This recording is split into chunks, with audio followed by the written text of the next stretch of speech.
Apple wants you to believe they're the good guys of tech, the company that cares about your privacy, the environment, and making your life easier with sleek gadgets. But here's the twist. Behind that glowing logo are secrets they'd never put in a keynote. For example, did you know a German court just banned Apple from calling the Apple Watch carbon neutral? Or that Siri has been caught secretly recording conversations and Apple had to pay out millions for it. And that's just scratching the surface. Look, I'm not here to trash Apple for the sake of it. They make incredible products, no doubt.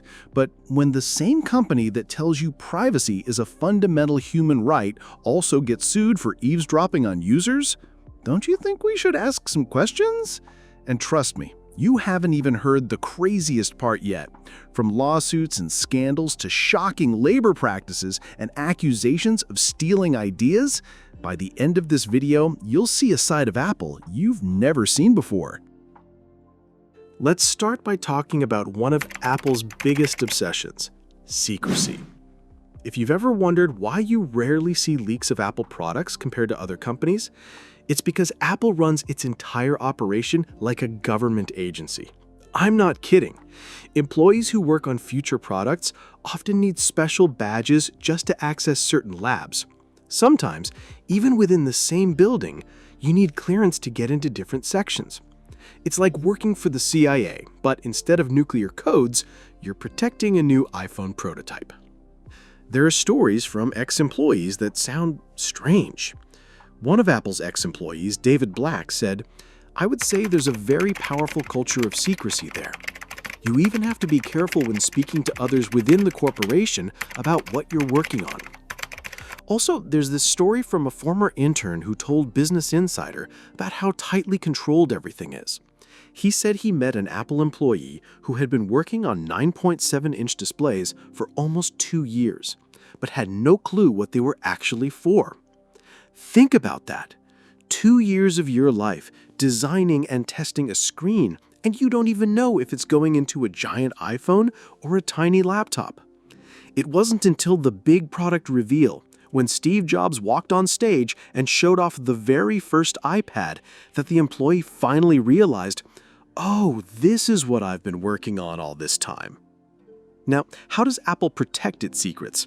Well, it is done through strict internal measures. Apple uses a siloed system where small teams work in isolation on different parts of a product, often without knowing the full context or even the product category. Prototypes are disguised and carefully tracked, while IT systems are tightly monitored.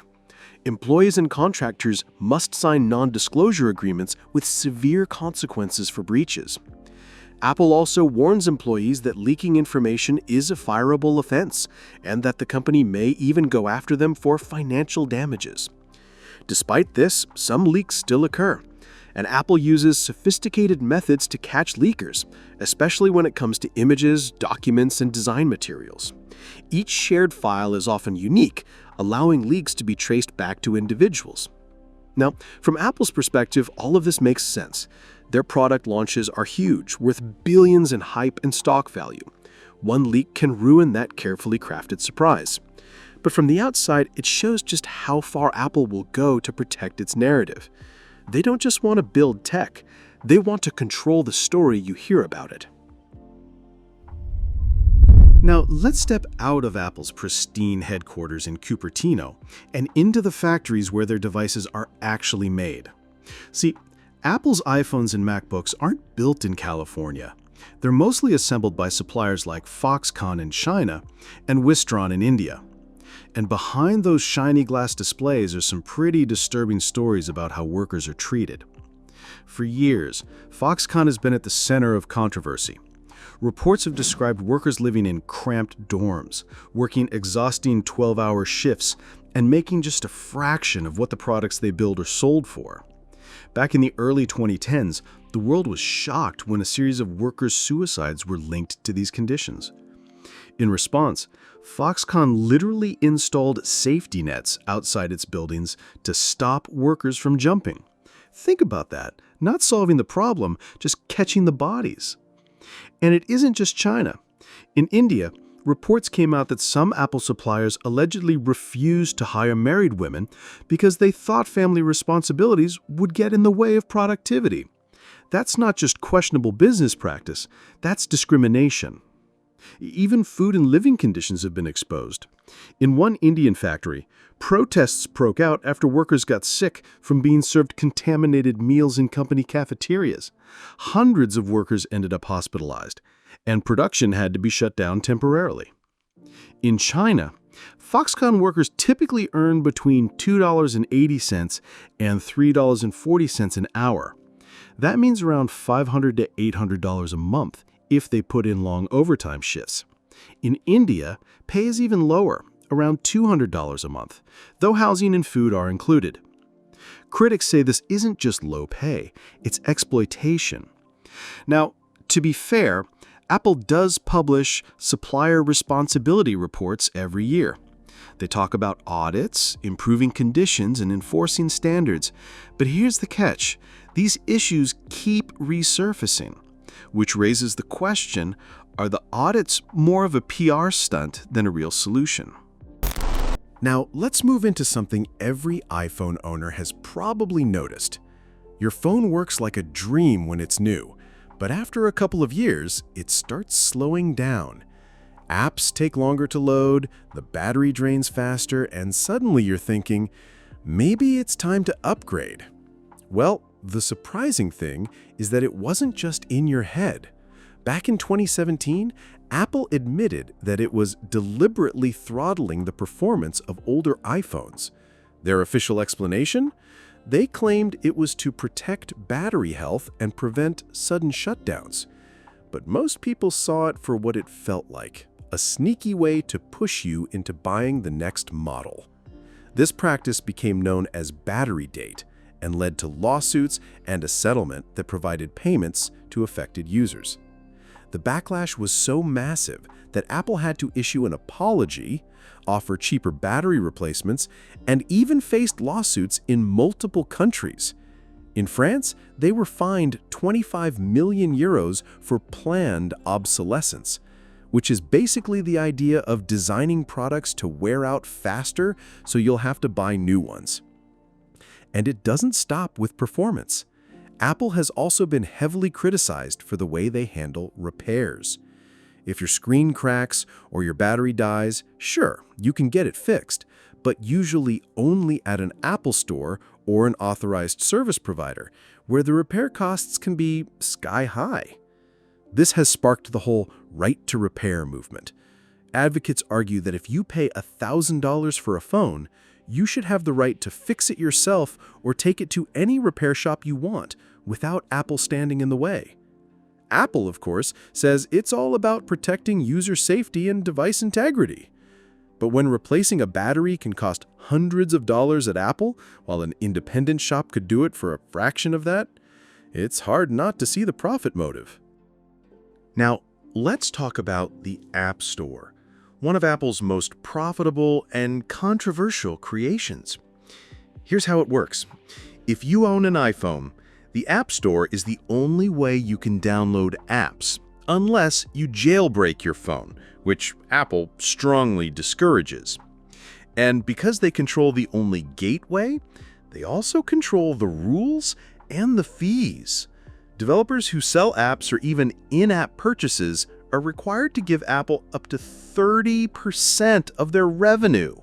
Imagine running a restaurant and the landlord says, "Sure, you can serve food here, but I get a third of every meal you sell." That's basically the App Store model.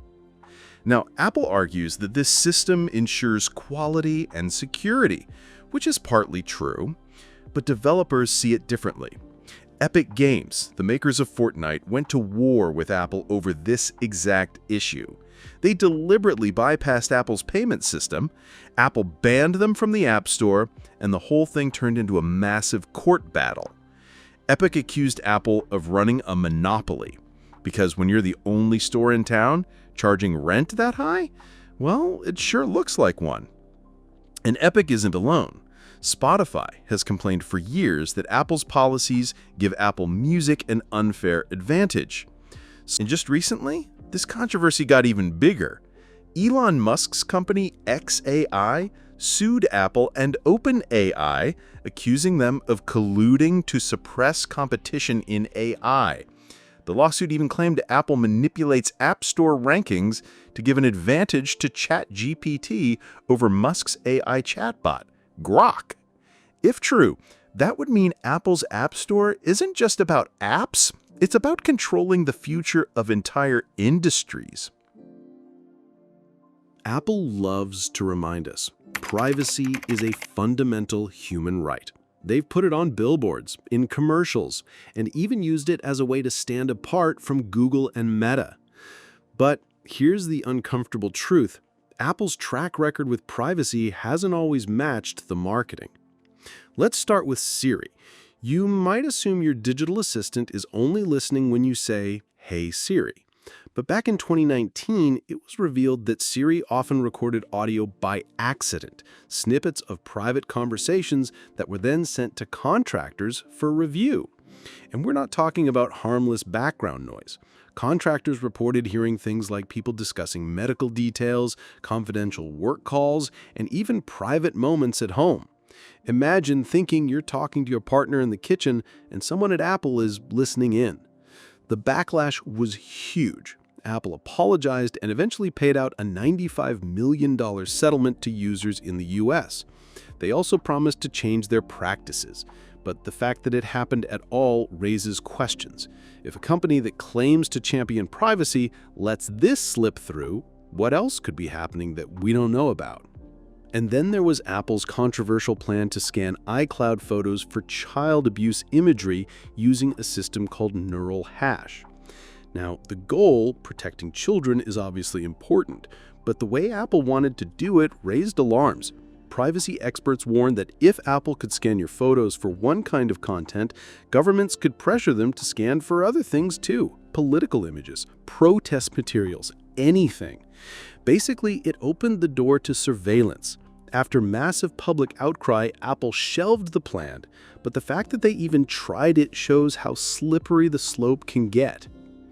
There are also smaller but telling moments. For example, when the UK government demanded Apple build a backdoor into iCloud for UK law enforcement, Apple initially disabled its strongest encryption features for UK users rather than face off directly. They're now challenging that order in court, but it shows the kind of pressure and compromise that happens behind the scenes. So here's the big contradiction. Apple sells privacy as its core value, but real-world cases show they're willing to bend that promise when it suits them, whether it's collecting accidental Siri recordings, experimenting with photo scanning, or adjusting features to fit government demands. Apple loves to brag about being an eco-friendly company. You've probably seen their ads. Sleek visuals of green leaves, dramatic music, and Tim Cook announcing that Apple products are carbon neutral. It sounds great, right? Who doesn't want to buy gadgets that are good for the planet? But here's where things get messy. Just recently, a German court banned Apple from calling the Apple Watch carbon neutral. Why? Because Apple's claim relied heavily on carbon offsets, basically paying someone else to reduce emissions, instead of cutting their own. Think of it like eating 3 Big Macs and then telling yourself it's fine because you went for a 10-minute jog later. The damage isn't really undone, it's just, well, shifted around. And that's been the big criticism. Instead of actually making devices that are fully sustainable, Apple is leaning on accounting tricks. For example, they highlight recycled aluminum in MacBooks, or removing the charger from iPhone boxes to save the environment. But here's the catch. That move also saved Apple billions of dollars in shipping costs, because smaller boxes mean more products per shipment. Eco-friendly? Sure. Profit-friendly? Definitely. Environmental watchdogs have also pointed out that Apple's supply chain, the factories and transport networks, are still heavily dependent on fossil fuels. So even if parts of a product are eco-friendly, the big picture isn't nearly as green as Apple makes it look. Now, to Apple's credit, they are making progress. They've committed to making their entire supply chain carbon neutral by 2030. They've invested in renewable energy, and their headquarters in Cupertino runs on 100% renewable power. But critics argue that these moves are more about PR than genuine systemic change. Because if Apple is still one of the largest consumers of rare earth minerals, still tied to polluting suppliers, and still reliant on offset schemes, is the green apple really as clean as it looks? Apple's not just a hardware company. It's a courtroom regular. And when you zoom out, the pattern is loud. Protect the crown jewels, block rivals, and make leaks hurt. Let me show you how that game actually plays out. First up, the chip wars. Apple accused a stealth startup called Revos of poaching engineers and walking out with secret CPU designs, the magic behind Apple Silicon. After nearly 2 years of back and forth, they quietly settled in 2024. What does that mean? Well, Apple sent a message, touch our cores and we'll see you in court, while avoiding a messy public trial that could expose more details about its chip roadmap. And when secrets leave with people, the government sometimes steps in. One Apple Car project engineer, Xiaolong Zhang, pleaded guilty to stealing board designs tied to Apple's self-driving effort. Another, Weibao Wang, was indicted for allegedly lifting autonomy code before heading to China. Both incidents were investigated by the FBI and prosecuted by the U.S. Department of Justice, which underscores how Apple's internal security concerns escalate to the federal level once trade secrets and national security angles come into play. These aren't rumor mill blog posts. These are federal cases. It shows how seriously Apple treats anything near future hardware and AI. Then there's the leak land. In July 2025, Apple sued YouTuber John Prosser and another defendant, alleging they obtained trade secrets about unreleased iOS features and blasted them online. Whether you side with journalism or don't touch the prototype, this shows Apple's latest tactic: push leak culture into a courtroom where NDAs and evidence logs do the talking. And the newest twist is Apple is suing a former Apple Watch sensor engineer and Oppo, claiming he took health sensor secrets on his way out the door. Oppo denies wrongdoing. Now, let's get into one of the most controversial parts of Apple's story: the claim that Apple has a history of borrowing ideas from smaller innovators, then using its size and legal muscle to either outmarket or outlast them. Take Masimo, for example. They're a medical tech company that spent years perfecting blood oxygen monitoring. When Apple released the Apple Watch with that very feature, Masimo accused Apple of straight up stealing their intellectual property after poaching some of their employees. The result? A legal war that went all the way to the U.S. International Trade Commission, which actually banned certain Apple Watches from import in 2023. Apple shipped modified watches without the feature while it worked on a fix. Fast forward, in August 2025, U.S. Customs effectively greenlit Apple's workaround, and Masimo turned around and sued Customs to shut that door again. This is live-fire litigation. Import bans, software workarounds, and two giants arguing over who actually invented that tiny red light magic on your wrist. And Masimo's not alone. There was Corellium, a small cybersecurity startup. They built a tool to virtualize iOS for security research.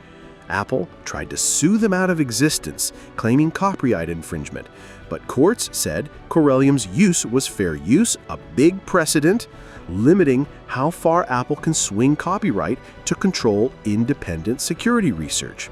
Apple appealed and kept pushing, but the key takeaway: the judge said, research tools matter, even when Apple would rather keep iOS under glass. Imagine being a startup building a product to make iPhones safer, only to get slapped with a massive lawsuit by Apple. Most small companies would fold under that kind of pressure. Corellium survived, but only barely.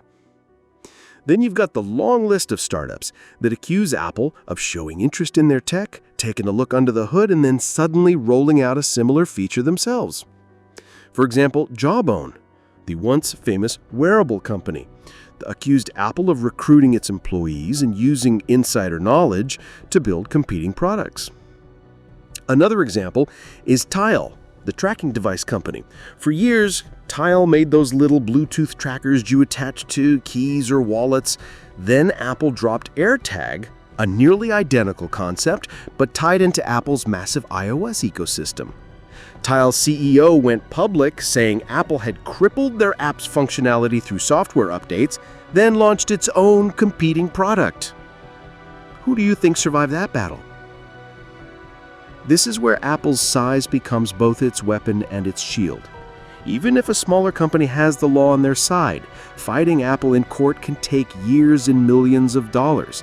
Apple, with its $3 trillion valuation, can afford to drag things out indefinitely.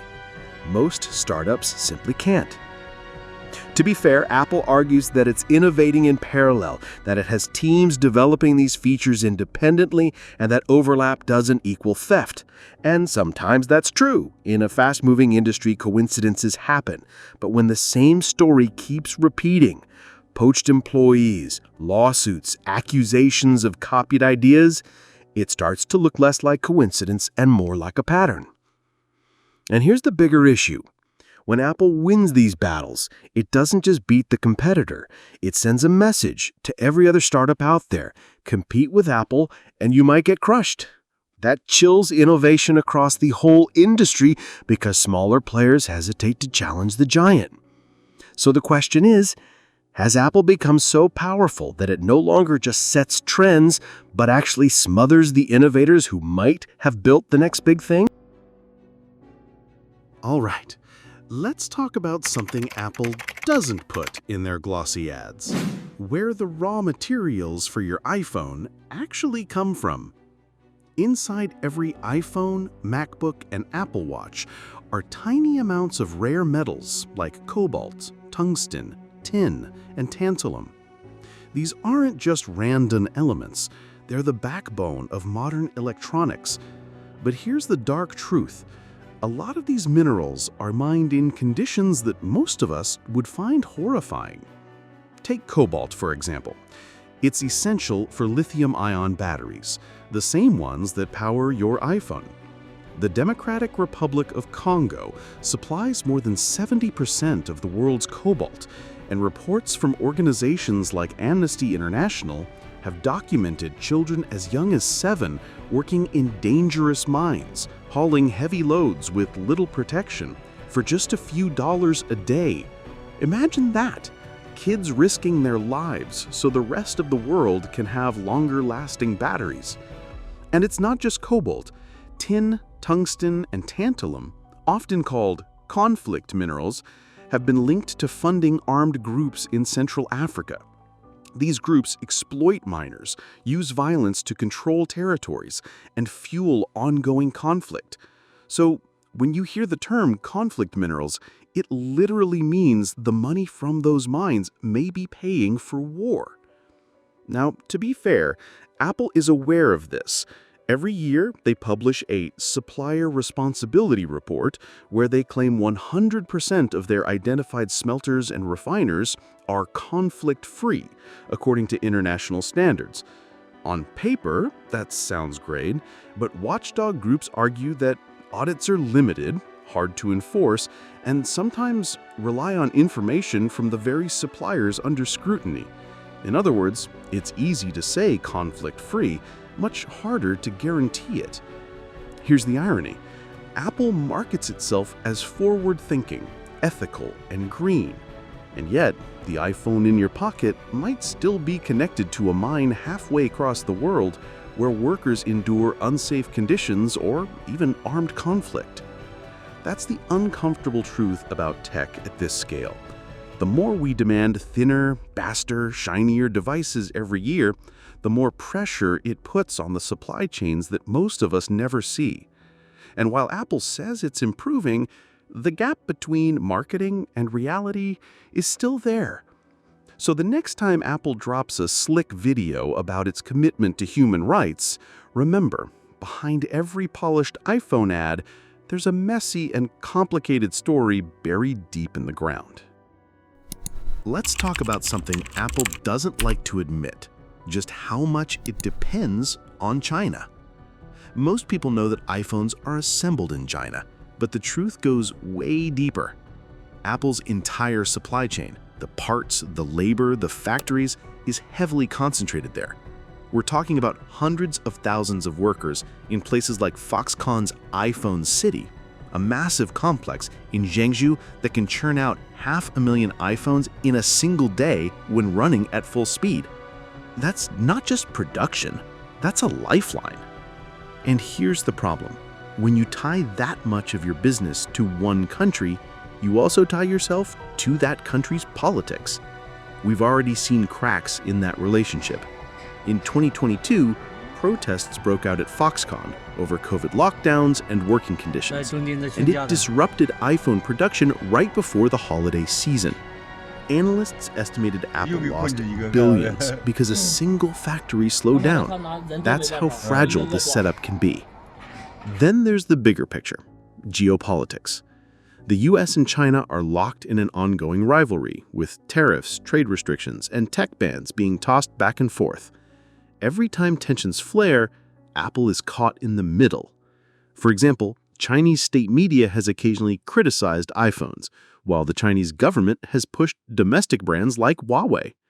If China ever decided to seriously restrict Apple, even temporarily, the impact would be enormous. And Apple knows this. That's why in recent years, you've seen them try to diversify. They've started moving some production to countries like India and Vietnam. In fact, Apple's been ramping up iPhone assembly in India, partly to reduce risk, partly to tap into a huge new market. But the truth is, shifting an entire supply chain built over decades in China isn't like flipping a switch. China still has unmatched infrastructure, scale, and skilled labor for electronics manufacturing. Replacing that isn't something Apple can do overnight, or even in a few years. This dependence also raises tough ethical questions. Apple has faced criticism for complying with Chinese censorship laws, like removing apps from the App Store that the government doesn't like, including VPNs and even certain news apps. Apple argues it has to follow local laws, but critics say it's compromising on its values for the sake of business. So here's the bigger point. Apple may be the most valuable company in the world, but in many ways, it's still vulnerable. Its fortunes are tied to a country that's both its greatest partner and one of its biggest risks.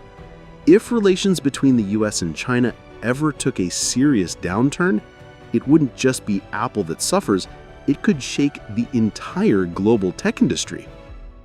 Let's talk about the elephant in the room. Apple makes insane profits from the iPhone, like numbers that don't even sound real at first. Here's a stat that blows people's minds. The iPhone only makes up about 20% of global smartphone sales, but it accounts for over 80% of the entire industry's profits. How? Simple. Apple sells at premium prices and keeps costs tight.